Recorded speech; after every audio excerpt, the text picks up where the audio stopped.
Hey guys, Sean Bougie. I'm on the way into work, and I wanted to cover a couple things. I got an interesting question from the webinar. I actually had let the comment section continue for a while.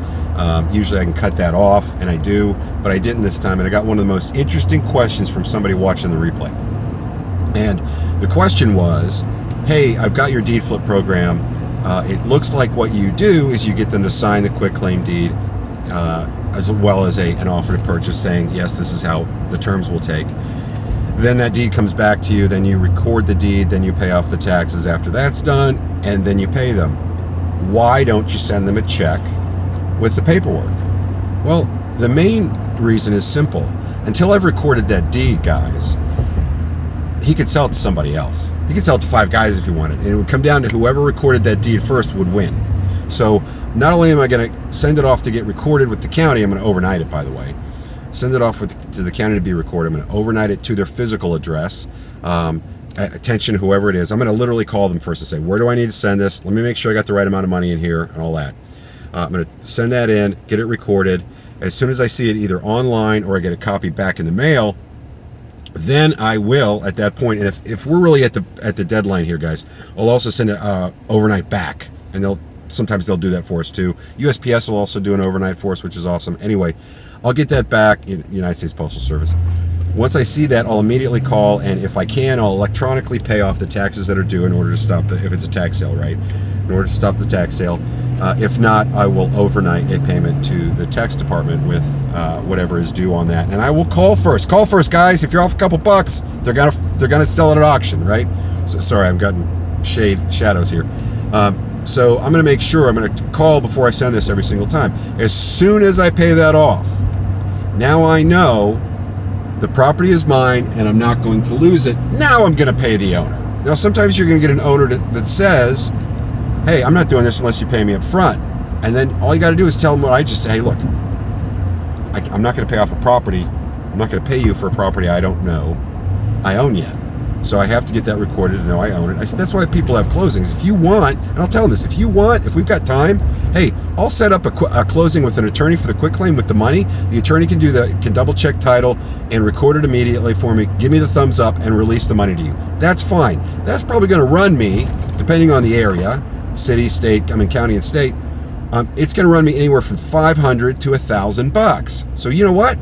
That's coming off the money I'm giving you, because this is not what I was planning on doing. Now, is it going to cost me a little money to record that deed myself and overnight it and all that? Sure. So if it's $500 and I would have spent $100, well, then I'll go ahead and pay you $900 less instead of $1,000 less. I'm not going to punish you for doing it, but I'm not going to pay that either, because I can get a quitclaim deed done for free. But that's, guys, really, it's just about being honest with the guys, right?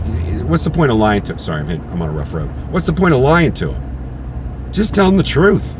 And if they don't like it, that's okay. I'm sorry to hear that. Change your mind, give me a ring, have a great day. That's the takeaway close. Now, having said that, I had a couple of, I was thinking the other day about some of the funniest things I've ever seen that worked when it started to go south, when a deal started to go south. And I used to do a lot of door knocking, both as a realtor, going after expired listings, and working with investors. One investor in particular in the early 2000s, we did a lot of door knocking together, going after deals. And I went primarily, I wasn't going to make any more money. I was going to list the property for the guy. He could have done it on his own. He was brilliant, didn't need me for anything. But I went as much for the entertainment and the education as anything else. And I got to tell you, some of the things I've seen said that have put a deal together, sometimes, guys, it's not just the takeaway close. Okay, when you do the takeaway close, you have to be good enough that you're going to win an Emmy, right? You have to go, hey, look, I get it, I appreciate it, I respect what you're saying, I can't do it, thank you very much, have a nice day. You got to walk away just cool as a cucumber, and they'll drag you back in the door, believe me. That's the takeaway. But the funny stuff I've ever seen, I went, this was actually with another realtor, and they said everything looked great, pricing looked great, they were interviewing other realtors. We were the best, we were going as a team on this. We were the best realtors. They'd seen, everything looked fantastic, but the other agents were going to do it.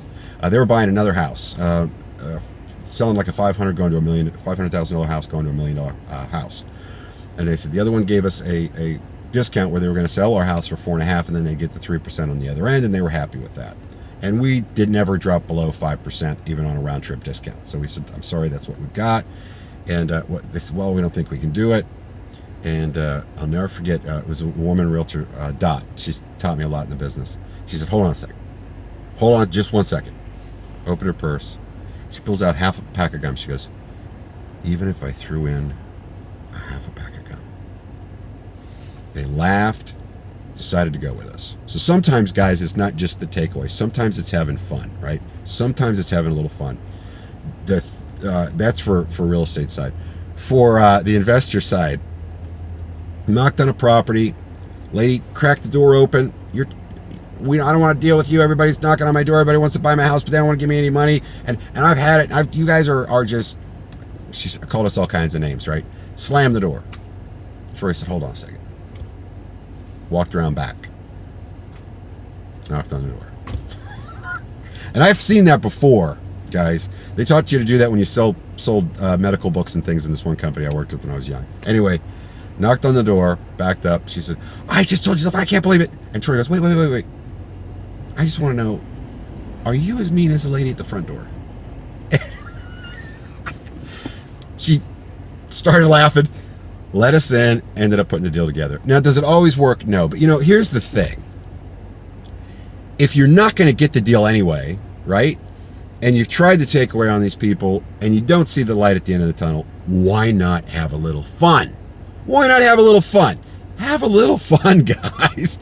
I mean, what are they going to do? Worst case, you call the cops. Fine, we'd be gone before they got there. I mean, come on. Have a little fun, guys. Enjoy what you're doing. Enjoy the process. Enjoy the people. That's it for today.